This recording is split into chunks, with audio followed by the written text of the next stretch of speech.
अस्सलाम वालेकुम and a very warm welcome to the Ariba show. पिछले एक वीक में बहुत सारी मेजर डेवलपमेंट्स हो गई हैं साउथ एशिया रीजन के लिए। इंडिया की तरफ जो एक हेटरेड हम देख रहे हैं यूएस का, एक कॉर्नर पॉलिसी देख रहे हैं यूएस की, और दूसरी तरफ पाकिस्तान की तरफ जो बढ़ती हुई इंगेजमेंट है जो कि पिछले कुछ मंथ से तो चल रही है लेकिन अब हम ज़्यादा देख रहे हैं। तो ये सब कुछ कॉम्प्लेक्सिटी की तरफ लेके जा रहा है। 25% initial tariffs, then comes the again 25%, 50% tariffs impose हो गए हैं इंडिया की तरफ। इंडिया जो कि वर्ल्ड फोर्थ लार्जेस्ट इकोनॉमी है, देन यूएस की मेजर कंपनीज यहाँ पे एप्पल एंड अदर्स ऑपरेट कर रही हैं। तो इस सब में हम कहाँ देख रहे हैं इंडिया को in the coming time. And then China की तरफ री इंगेजमेंट यूएस की भी दिख रही है, और फिर एक ब्लो बैक यूएस को देने के लिए इंडिया भी चाइना की तरफ देख रहा है। एंड चाइना का इंडिया के करीब आना और पाकिस्तान का यूएस के करीब जाना, क्या हम चाइना को पाकिस्तान के हाथों से निकलता हुआ देखेंगे? क्या एक और अलायंस नेटवर्क बनेगा जो कि ऑपोजिट होगा टू दी अर्लियर टाइम, यानी कि पहले इंडिया और यूएस का एक अलायंस था और पाकिस्तान और चाइना का था versus that alliance. But now जिस तरह की डेवलपमेंट्स हम देख रहे हैं तो उसकी नजर से तो कुछ और लग रहा है। लेकिन क्या ये पाकिस्तान के स्ट्रेटेजिक इंटरेस्ट में होगा कि पाकिस्तान यूएस के साथ फ्रेंडशिप करे eight the cost of its friendship with China? ये कभी भी हमारे हक में नहीं हो सकता है। इस सब को हम डिस्कस करेंगे इस वीडियो में, so be with me till the end. सबसे पहले तो मैं एक बहुत ही मजेदार पॉइंट को क्लिक करना चाहूंगी, वो है प्रेसिडेंट ट्रंप की psychology. President Trump is a kind of man who wants a high regard for himself. Not only this, he wants a king treatment all in all. So आप देखें कि Trump अपने tenure के start में जब middle east के tour पे गए तो उन्हें कतर के जो हेड हैं उन्होंने खुद एक बोइंग गिफ्ट कर दिया, मींस कि एक $400 ट्रिलियन वर्थ जेट। तो this is the regard, recognition and respect he wants. और वही रिस्पेक्ट, वही रिकग्निशन उन्हें पाकिस्तान की तरफ से मिली जब पाकिस्तान ने इंटरनेशनल इंटरवेंशन को, बैक चैनल डिप्लोमेसी को रिगार्ड किया, उसको रिस्पेक्ट किया और उसको अनाउंस भी किया कि हाँ, यूएस की बैक चैनल डिप्लोमेसी की वजह से now we are in the state of peace. जबकि आप दूसरी साइड देखें तो इंडिया ने, इंडिया के फॉरेन मिनिस्टर ने अपनी पार्लियामेंट में खड़े होकर खुद इससे डिनाई किया कि कोई बैक चैनल डिप्लोमेसी हुई नहीं है, कोई एक्सटर्नल इंटरवेंशन हुई नहीं है, किसी और का रोल नहीं है, this happened on our own. तो इस टाइम पे जब उन्होंने यूएस को रिकग्नाइज नहीं किया, उन्होंने फैक्ट्स को डिनाई कर दिया, तो that was a major blow to the foreign policy, to the strategic policy of the India. Because उन्होंने अपने एक पार्टनर जो कि उस इंडिया को as a reliable, as a trustworthy, as a long term partner के तौर पे डिफाइन करता था, यानी कि यूएस, उसको मजबूर कर दिया कि वो रीथिंक करे, वो रीस्टडी करे अपनी पॉलिसीज, अपनी स्ट्रैटेजी टुवर्ड्स द इंडिया। और उसके कंक्लूजन में यूएस को यही मिला कि whole and whole foreign policy of India, उनकी सारी फॉरेन पॉलिसी, उनकी सारी स्ट्रैटेजी, उनकी सारी external outlook is based on hatred towards Pakistan. And उस हेटरेड में वो किसी भी हद तक जा सकते हैं, not only their media but also their parliamentarians, also their decision makers, policy makers, everybody including their prime minister. So इसके बाद उन्होंने जब रिविजिट किया अपनी पॉलिसी और strategy towards Pakistan, then they find out कि Pakistan is, in comparison, a predictable ally. Though the fact is here, and context is always here, कि China is standing side by side with Pakistan. China is the ironclad brother of the Pakistan, and US also always have to face the China before shaking hands with the Pakistan. But Pakistan इस time पे बहुत ही strategically play कर रहा है।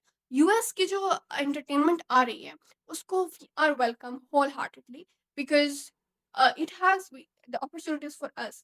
And दूसरी side पे जो China की क्लोजनेस है पाकिस्तान की तरफ, चाइना की इन्वेस्टमेंट्स हैं, they hold the importance there and their importance is also there. Now the question is, क्या यूएस अपने मिशन में कामयाब होगा? क्या वो इस तरह इंडिया पे प्रेशर एक्सर्ट करके इंडिया को कन्विंस कर पाएगा ताकि वो इंडिया की तरफ अपना ट्रस्ट दोबारा रीगेन कर सके, या फिर इंडिया अपने हेजेमोनिक डिजायर्स को pursue to become a hegemonic power in South Asia, उसको अचीव करने के लिए यूएस के ऑल्टरनेटिव ऑप्शंस देखेगा, चाइना देखेगा, मिडल ईस्ट देखेगा, या सेंट्रल एशिया देखेगा?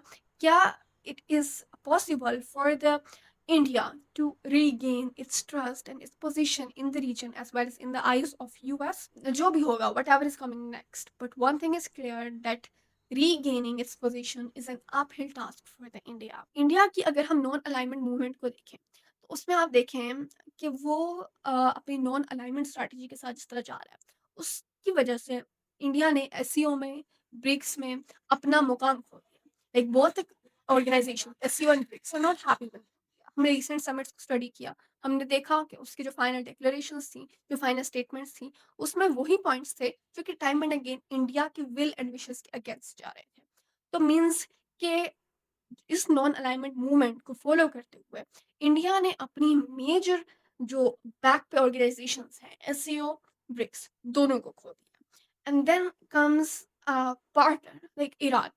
ईरान जिसकी काफ़ी इंक्लिनेशन थी इंडिया की और जिसकी वजह से Pakistan was a bit insecure a little time back. But अब जो रिसेंट अटैक्स हुए ईरान के और उस ड्यूरेशन में ईरान ने जो डिस्कवर किया कि उनकी स्पाई में, उनकी इंफॉर्मेशन लीकेज में मोसाड एंड रॉ का रोल था उनकी टेरिटरी के अंदर।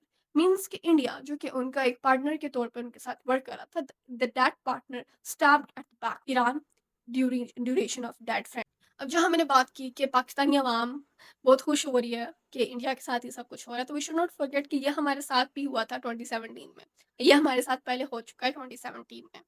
2017 में जब यूएस ने हम पे एलिगेशंस लगाए थे like we are not reliable partner and we are a safe haven for the terrorist and we do the double game with the US और सारे वॉर एंड टेरर के ड्यूरेशन में we ate the dollars and did nothing for the US. तो means के उस सब से हमने यूएस की जो स्ट्रेटेजी है उसकी असेसमेंट और स्टडी तब से करके रखी हुई है। US is not a country that could be relied, that could be trusted for a long time partnership. Therefore इस टाइम पे जब यूएस की इंक्रीज्ड एंगेजमेंट हम देख रहे हैं और इंक्लिनेशन देख रहे हैं, इस सब पे it's very important for our policy makers and decision makers कि वो यूएस को बड़े ही वाइजली असेस करें और स्टडी करें और फिर उसके बाद पार्टनरशिप करें, क्योंकि ये पार्टनरशिप कभी भी at the cost of our friendship with the China and our internal national interest पे नहीं होनी चाहिए। जो अनटैप्ड रिसोर्सेज, जो मिनरल्स डिस्कवर हो रहे हैं पाकिस्तान में, वो अभी तक डिस्कवर हुए मीन्स के there is a chance 60 70 80% chance that minerals are present at the place where they are reportedly discovered.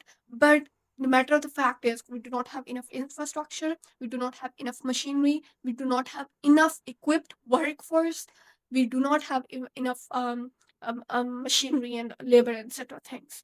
तो इसके लिए जो कंपनीज हैं वो जो ऑलरेडी विड्रॉ कर गई थी पाकिस्तान में उनको यूएस पाकिस्तान में लेकर आएगा, या पाकिस्तान की जो इंटरनल कंपनीज हैं उनको यूज किया जाएगा ताकि उन मिनरल्स को एक्सट्रैक्ट किया जाए। अब जो मशीनरी बाहर से आएगी या जो इसमें फंडिंग आएगी वो तो यूएस की होगी, पार्शली हमारी होगी, लेकिन इससे at the end of the day major benefit किसको होगा और वो जो कंपनीज होंगी वो किसके फेवर में शेयर देंगी और क्या हमारी कॉन्स्टिट्यूशन के मुताबिक जिस प्रोविंस के एरिया में वो रिसोर्सेज पाई जा रही हैं क्या 50% ऑफ दोज रिसोर्सेज उस प्रोविंस को मिलेगा। तो ये सब हमारे इंटरनल स्टेक्स हैं, ये सब हमारी इंटरनल शेयर्स हैं, हमारा इंटरनल कंसर्न है जो कि अगर सर्व नहीं होता तो मीन्स वंस अगेन हम यूएस के हाथों बेवकूफ़ बनेंगे और उस बेवकूफ़ी की ड्यूरेशन में अगर हम चाइना का ट्रस्ट खो बैठे तो ये हमारे लिए एक लॉन्ग टर्म लॉस में भी कन्वर्ट हो सकता है।